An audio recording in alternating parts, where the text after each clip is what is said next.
Hey, what's up, everyone? This is Gary A. Swaby, and you're now listening to the React podcast. And I'm here with Jake James Lugo. What's up, JJ? Hey Gary, we got some Xbox stuff to talk about for once. Yeah, definitely. And I'm also here with Mr. Max Moller. What's up, Max? Not much. I echo that sentiment. Cool. Yeah, big day for Xbox. We finally got to learn more about the Project Scorpio specs.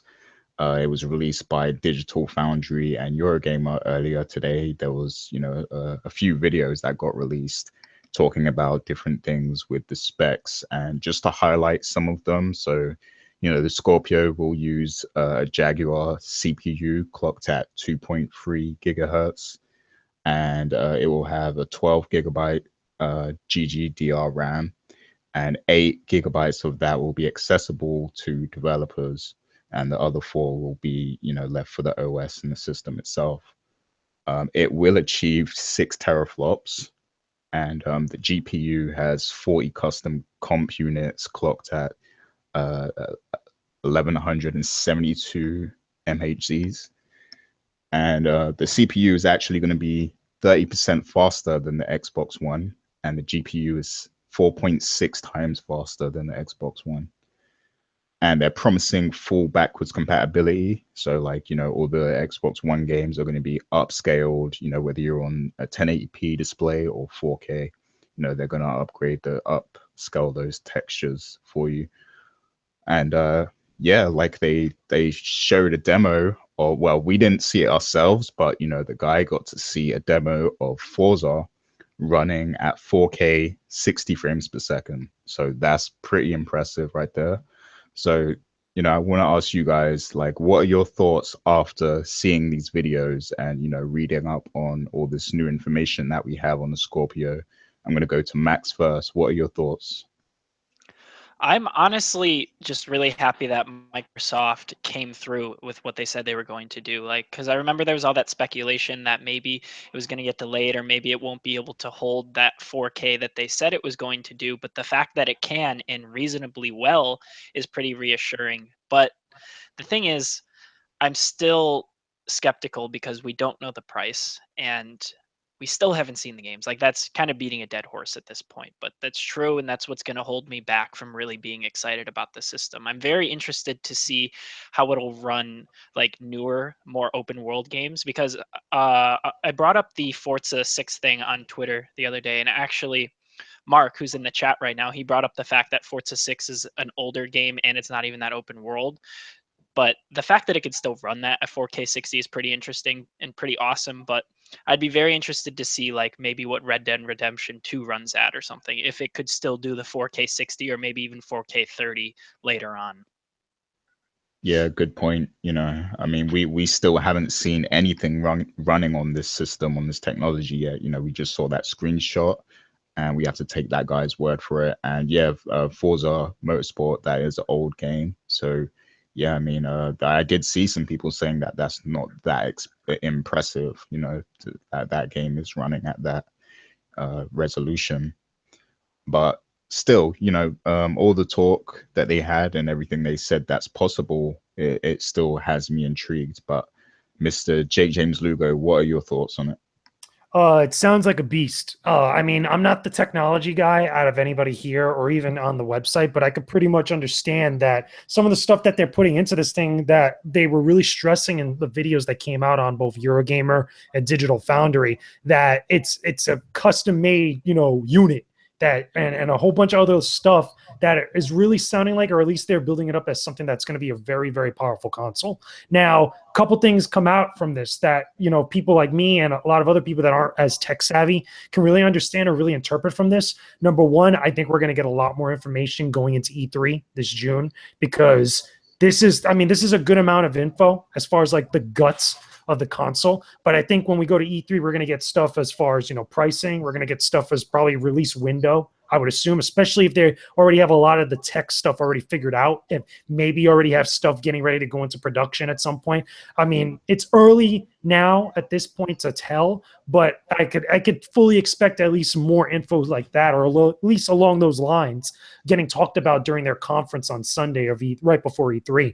The other thing also is that I feel like the entire basis or the groundwork of the conference then, when we actually see them in June, is going to be what can we play on this actual console? Because according to this info that we're getting now, people did see Forza running on the Scorpio hardware, and they did talk about how a lot of the different engines and game worlds that were for Xbox One games or even Xbox 360 games, they do work and look very well, or at least, the ones that they tested, that they talked about, on the Scorpio hardware, and they look beautiful according to those people that saw it or have worked with it. But now I want to know, and a lot of other people want to know, what is the actual type of stuff that we're going to see on this console? Granted, we haven't heard a lot of info about games like Crackdown, and I'm pretty sure that the next Halo, if not any other big Microsoft IPs, are probably being worked on or have been worked on for quite some time. I think that's when, we go to their conference in June and they show off maybe Crackdown 3 again for the first time in a while. If not, announce a new game, maybe a Halo, maybe another type of game that might be, synonymous with the Xbox brand. Again, I can't really think of any titles at the moment because, again, for one reason or another, either games have been getting consoled or that games have been kind of jumping to other platforms. But you guys get what I'm saying. I have to say, it is remarkable to hear that games that are, being displayed or being projected at 4K running at a buttery smooth 60 frames per second is pretty damn dope. Like, I mean, you don't have to be tech savvy to really understand that, because if you look at other consoles like the PlayStation 4 Pro, which is the easiest comparison, a lot of people could draw this to. A lot of the games that do run on 60 frames per second look pretty good on there, and that's not even nowhere near 4K. It's probably at the most 1080p for most of them. So hearing that from a lot of people that are ingrained within that environment or ingrained with the tech of stuff, and them coming back and saying like, yeah, this thing is a ridiculous beast, that's pretty good to hear. Yeah. Well, me personally, I don't want to hear about any Halo for at least another 2 years. That's just me. But yeah, I do hope they begin working on, a lot of new IPs and new things to support the system. But we'll get to that. I wanted to ask you guys, firstly, does either of you have a 4K TV at all? No. Nope. I had no need for it. Apparently, it still helps out if you don't have a 4K TV. It still boosts the resolution and some of the it puts it at 1080p, I believe it is. I think that they said at one point for most games, or at least the 900 to 1080p, at least from what they were talking about in that video. And I think that's exactly as well. That's what I was going to talk about, because they mentioned that they stressed the fact that there's going to be a lot of resampling and stuff to support 1080 as well as 4K. So they don't want to leave, the 1080 people kind of stuck in limbo or anything like that. They want to make sure that, you're still going to see a significant leap if you're on 1080 resolution. And I liked that message, to be honest with you.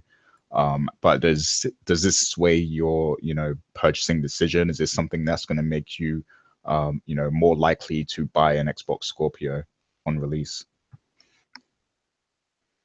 JJ, you want to go? To you, Max. Quick, yeah, go ahead, Max. Because I got to think about it a little bit. All right. It doesn't really sway my purchasing decision at all, because I will eventually be getting a 4K TV. However, I'm probably not going to get the Scorpio right away in the first place. And even if I had a 4K TV, that probably wouldn't change that at all, because again, games, and just, I don't know if it's worth it yet. It's a cool system, but I have no need for one right now. There's no need for me to get that right now at all. I'm of the same mindset. There's almost no necessity for me or for a lot of other people to get a 4K TV. That's a luxury thing. And I think that, especially depending on the price point of this console, because I don't think Scorpio is going to be cheap. I remember even when we were at E3 last June, and it was me, you, and Rich that were talking about it when they were talking about Scorpio during the conference, that I said that this is not going to be a cheap console.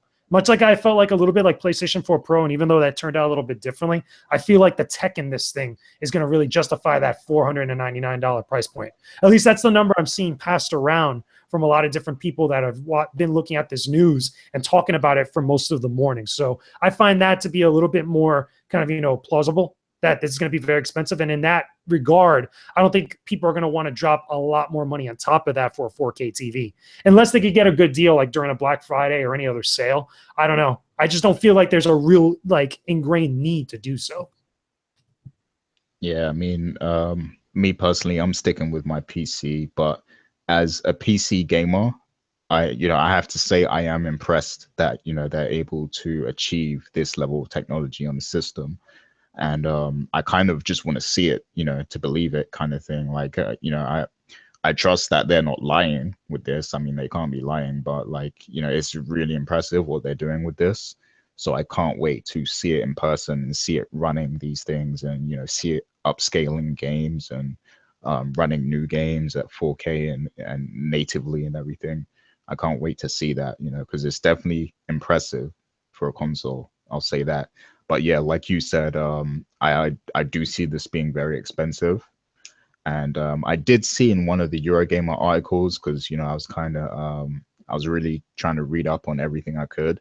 On one of them, they were kind of saying that Microsoft, they don't exactly want this to become, the lead selling console. They fully expect people to still buy Xbox One S as like, the lead, system. Like most people are going to buy into that console as it's cheaper still, but they just want it to be there as an option for the people who are serious about their gaming and want to experience the best gaming possible, the best that gaming has to offer on the console. So it seems like they have their expectations in order. I just hope that, they deliver a solid game plan moving forward with everything else. But yeah, I mean, what was that? I was going to touch on? Yeah, so a lot of people are comparing it to the PS4 Pro right now, and it obviously has an edge over the PS4 Pro. But do you guys feel like this is going to have any effect on that competition at all?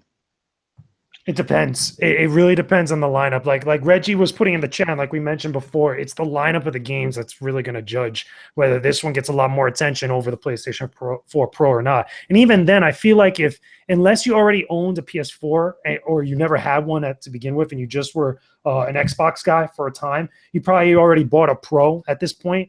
But I don't know if it's necessarily going to be, something that people will be like, oh, they're going to drop the Pro like a bad habit. I don't think so. I don't think it really works that way in this case. There's been a lot of weird things that are different about this iteration of these consoles compared to how it used to be with other previous generations of consoles. What I do think, though, is that whatever games that they announce that are going to be like, their real big push forward with the Scorpio is what really is going to judge a lot of people, or at least is going to dictate whether a lot of people really jump on board with this or not.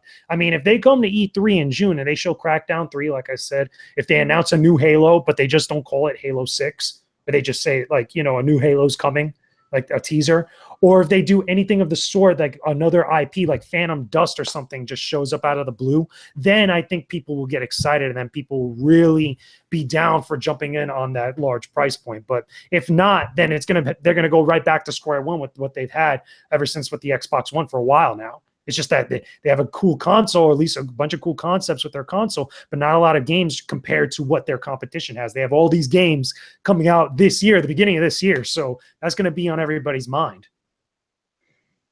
Cool. Yeah. What are your thoughts, Matt? Yeah, I'm pretty much in the same boat. I don't really think that it's going to overshadow the PS4 or anything, the PS4 Pro or anything like that. Like PS4 Pro is here. It's been here. We're kind of used to it now. Whereas the Scorpio, of course, is going to be the talk of the show, the talk of 2017. But I don't think that it's really going to change anyone's minds over getting which one to pick, unless, like JJ said, the games, because there's really no point otherwise in getting one. You know what I don't want them to do that I think would be a bad idea is if they because Scorpio is so powerful and stuff. Remember back last year when they talked a little bit about VR, but they never really kind of dived into it too much. I don't want them to be like, okay, that they reveal Scorpio, they talk about it in the way that it is, and then really the software that they're really going to spotlight or act like they're pushing so much with it are VR titles. I think that would be a terrible, terrible, terrible idea. What I'm hoping is, like I said, show Crackdown 3 and be like, oh, this is how gorgeous it's going to look on the Scorpio. Imagine playing this in 4K or anything else that they could show at the time. Yeah, I was actually going to bring that up too, as the next question. Like, we haven't heard anything about, VR recently. So, like, would it surprise you if at E3 they mentioned that, there's actually going to be VR headset capabilities for the Scorpio? And, what would your thoughts be on that? That wouldn't surprise me if it happened. I don't think it will, but that wouldn't surprise me at all. And remember, they have their whole like HoloLens thing they're trying to do, which is more augmented reality than it is virtual reality. So I could see them trying to push that a little bit. Maybe something with. Remember how they were doing like Minecraft? I think it was last E3 or maybe it was the E3 before Yeah, that. it was Minecraft during the Yeah. HoloLens presentation. And I could see them trying to do something like that with another game and maybe showing it off and being like, yeah, HoloLens is cool. Look at how you could play with the Scorpio and this and do that. But I don't think that that's going to have a huge presence there at all. I think it's mostly just going to be about like core games, as it should be in my eyes. So Yeah, you're saying that Max, are you saying that you want Recore in AR, augmented reality? Oh, I would love that. I would love Recore. Just give me all the Recore. Yeah, you guys can have the Recore. I went through that and I got burned by it. But my point is that I really don't want them to do that. I really, that should not even really be so much of a really a point of discussion during their conference at all. If I had it my way, maybe they'll touch up upon it because they've talked about it loosely here and there in various different places about VR in general. But I feel that their biggest problem now that they've had with the Xbox One for a while now is that there's a lack of like real games to get people excited about that aren't third party. I'm talking about strictly more first party titles that are stuff that people are going to want to talk about in relation to getting the console. Because what are you going to buy? What their question that they have to answer going into it is that what game are you going to buy with the Scorpio day one? What, besides its price point, besides what it could do, besides what the console looks like, because I really believe that we might actually see the console itself, like they'll actually have a unit. That'll be kind of cool in my opinion. If not, then doesn't matter. At least talk about the console like they've been doing so now. And even more so. But what game are you going to make me go out day one and buy with that console? It's the same thing that I said about the Switch when it was coming out. It's like, what is really the system seller besides Zelda? And so in this case, if I was them, and if, again, maybe they know more about this than we do now at this point. If I was them, I would either have Crackdown 3 as that launch title with Scorpio, or have a new Halo. Or say that whenever this game comes out, a new Halo is coming. Because then people would dive back in. People would be excited. Yeah. I don't know about that, but yeah, go ahead. I would believe that Crackdown will be a launch title for the Scorpio. I would bet that, but I just don't think Crackdown is big enough to be like the launch title. The thing with the Switch and Zelda is at least Zelda has that following. Zelda is a huge franchise that people love. Crackdown is cool, but it doesn't have that following at all. Like I don't even know if Halo would be big enough. I think they would need to have a lot of things. Like I still love Halo and that'd be huge for me, but it just doesn't seem to have that same impact as it used to. It would definitely interest people with Halo much more so than Crackdown, but I don't know. They need a lot of games, in my opinion, more than just one. They don't have, unless it's a brand new IP that just looks incredible, like something like Horizon or something. There's none of their franchises that they have right now could stand on its own with the Scorpio, in my opinion. I disagree. I think Halo could. Honestly. I think agree with Halo Max could because Halo has a brand recognition with it. The thing is, it would be cool to have an amazing new IP to be like that launch point with the Scorpio, to be like, yo, look how dope this game is and really pique to everybody's curiosity. But I feel like, at least, again, going back to their problem with Xbox One now, I feel like they need that thing that people recognize, that people can trust, or people at least could get excited about and associate it with a brand new thing. At least they're the new thing that they're going to be putting so much stock and so much mind share into. And I feel like if it's a brand new numbered Halo title, like not a spinoff, not a Halo Wars or anything of the sort, because the Halo franchise is so synonymous with Microsoft or the Xbox brand, that'll be something interesting to do that with. I don't know if 343 has been at work for a while now to be able to make something like that happen, especially whenever this new system launches. But at least that would be, at least for me, the safest scenario for them to go. Unless, like I said, they have more details than we do now. So they probably have a better game plan. Well, didn't they say Halo isn't coming this year? I doubt it. I doubt it. Yeah, I don't even know if this console's coming this year. I don't even remember if they said like it'll be out at the end of this year. And I really don't think they should announce a new Halo like with Scorpio, because Like it's to the point where it's a little overkill at the moment. I feel like they need to kind of lay off Halo a little bit, like at least for another year, I think, because people are already starting to mock them for that, like for overusing, that IP kind of thing. And I do think they need to establish new IPs. I mean, they've got Horizon now. That can be like an entirely new IP for them. And Last of Us, and they've got things going for them. I feel like Microsoft needs another one. They just released Gears of War, last year, so they can't do that now. Crackdown, like Max said, I see that as like a supporting cast game kind of thing. Like it's a supporting game for like a larger lineup. But what will they have for that larger lineup? Like that's the thing, I mean, maybe they can have a Sunset Overdrive 2, perhaps. Like maybe that's coming, and we don't know. You know something? I would be totally down with you on that, Gary, if it wasn't for the fact that one, Recore was kind of bad, and not a lot of people really received it that well, and two, Scalebound wasn't canceled. Because I feel like that Scalebound would have been an easy answer, or like an easy addition to that, if everything else, like whatever went down behind the scenes or how that game was progressing, didn't go the way that it ended up doing. Yeah. Yeah, and also I feel like the best thing they can do is maybe secure some third-party exclusives, maybe timed exclusive deals for Scorpio. So some of the big games that are due to come out this year, maybe Scorpio gets the exclusive release or exclusive content or something like that. Obviously, it's going to be, they can advertise that it will be in 4K and things of that nature as well. So, if people know that they're getting the game earlier in 4K and with extra content, that might sway a lot of people. But I mean, it really depends which games though, because there's so much. I don't think that even works anymore, to be honest with you. Because wasn't that the same thing with Rise of the Tomb Raider? And a lot of people just waited. Yeah, it wouldn't work for a game like that. It would have to be like a Call of Duty or just like Star Wars Battlefront. I don't think you would get that, honestly, because especially now the way that they're doing that with specifically those franchises with the PlayStation brand, at least in that case, I feel like that wouldn't work. I don't think that would be a good idea. Yeah, that's true. I don't even know if Sunset Overdrive would be big enough, honestly. As cool as that game was.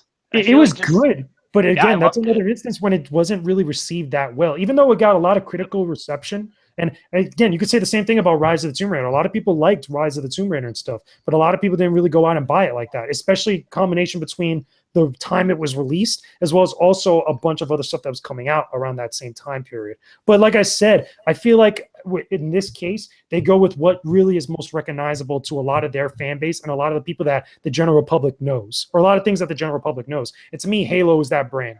At least Halo, that's their IP that everybody knows about. That's strictly Microsoft. So, I mean, it could, like I said, they could have a much better idea. And I would love to see a new IP that really kind of like has that same type of effect that Horizon did.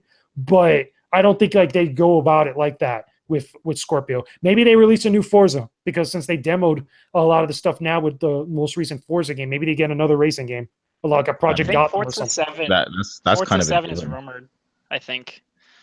I wouldn't be surprised if they announced that, but I wish that Halo still had the following it does. Like, you're right, it has that name recognition still, but I feel like just people don't care for it as much anymore, because Halo 5 didn't sell that well, if I remember. I think that was a couple things, though. That's not specifically because of the brand. I think that was more because of the fallout with Halo Master Chief Collection, and as well as also the 343 title that came afterwards, and then a lot of the bad juju that was around at the time. Yeah. The story also sucked. The story is so bad, and that got out. And I remember that a lot of people were kind of worried about that, and they canceled their pre-orders and stuff. I don't know. Do you think that them saying that they don't expect a lot of people to get the Scorpio, do you think that's kind of a cop-out? Do you think they're just saying that because they know that this wasn't the best idea, or that they're I don't think they should have said that, honestly. Yeah, I don't think so either. I don't think they should have said that. And also, I kind of disagree with what Gary was saying earlier, that like they kind of like understand like not a lot of people are going to dive into this, because if that was the case, they wouldn't be putting so much stock into it. They wouldn't be putting so much stock into the R&D. That's what was in the article. That was like a quote from what they said. And then that was a terrible thing for them to say. I think that was a stupid thing for them to say. Not because it's really going to have any sort of significant impact, but then people that don't know any better are going to look at that and be like, okay, if you don't care that much, then clearly I don't need it that much right now. So that's at least one way to look at it. But also, I really believe that they really want a lot of people to dive into this. So that's why they're putting so much of the R&D into it, making it as powerful as a system as it is, and kind of, you know, a little bit touting out about how it's the most powerful console, or it's going to be the most powerful home console out there. But I think they also, besides saying it and showing all these specs that people are getting excited about, they got to show a good example of why that is. Yeah, I definitely feel like that that statement was basically them playing it safe, you know, just in case people aren't impressed come E3 when, you know, they dish all the details and stuff. I think they're just playing it safe at the moment. But yeah, I mean, there's a lot of question, a lot of doubt around it. But let's go ahead and answer the final question. Is this Microsoft's saving grace? You know, is Project Scorpio Microsoft's saving grace? I don't think so at all. I think that, again, it just needs to be like that games lineup. Like if they just didn't have Scorpio, just pretend Scorpio didn't exist and this year was coming, but like we're in the same position otherwise. Like there's still not a lot of exclusives or anything. They would need this year to be like the year of games. Scorpio isn't going to change that. Scorpio will help. Scorpio will help support that, assuming they have a great lineup and they show us reason to get it.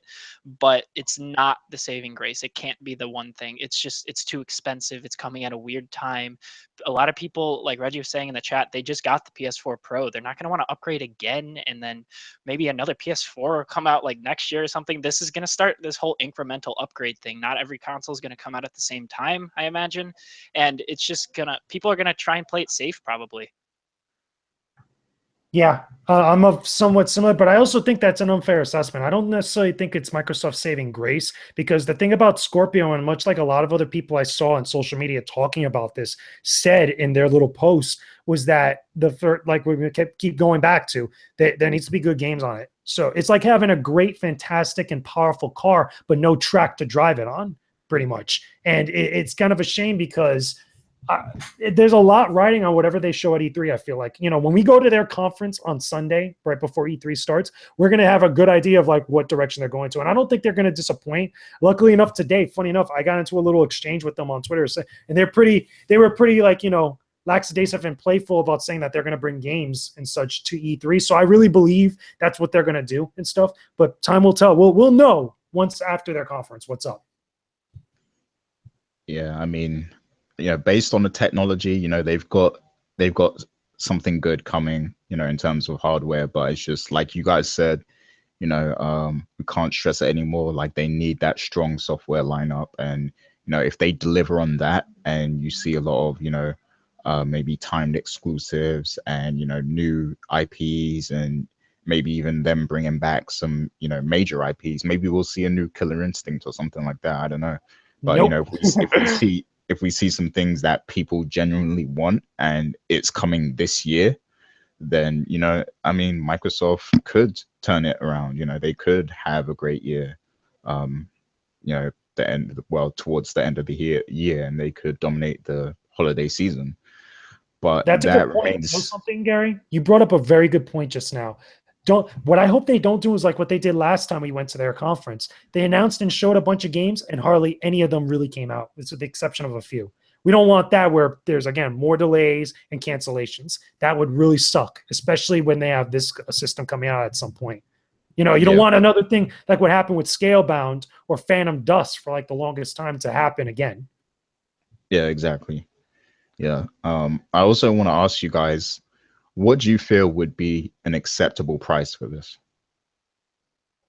I think that $499 is the safe bet. I think that's the most reasonable, it sounds like, especially with the tech that's going into it, because I feel like it's going to be more than a PlayStation 4 Pro.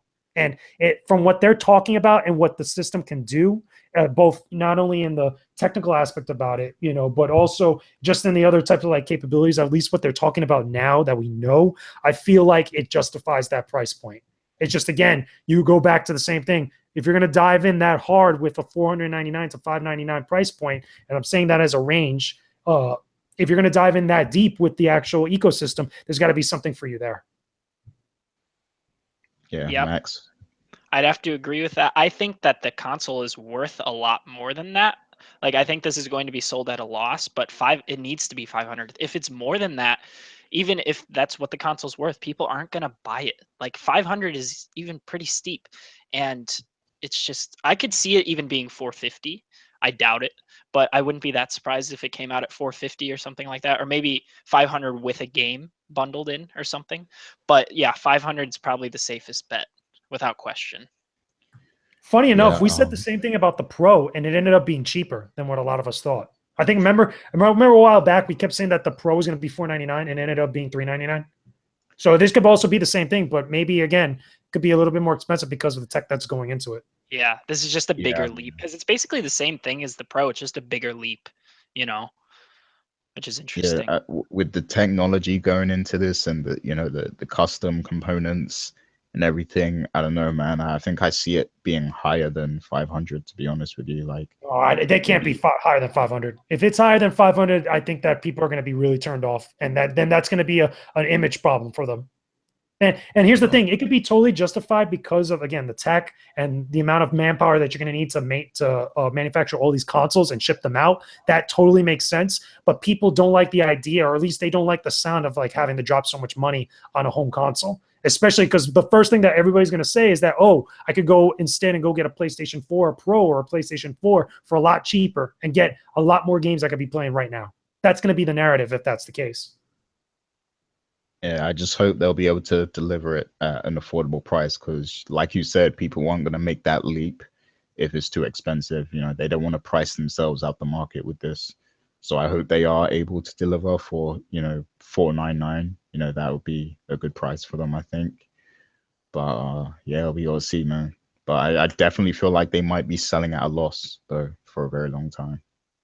So This is yeah. interesting. In the chat, Rich and Mark are also bringing up the fact that not only does the price have to be reasonable, but Microsoft isn't just competing against like themselves, just trying to get these new good IPs out there. There's going to be possibly Spider-Man coming. There's going to be Super Mario Odyssey, maybe even God of War comes. Like there's going to be some powerhouses coming this fall. So they also have to compete against that. That's even more reason for them to have a lineup, not only to sell Scorpio, but also to just be present at all come the end of the year and just the fall quarter and winter quarter and everything.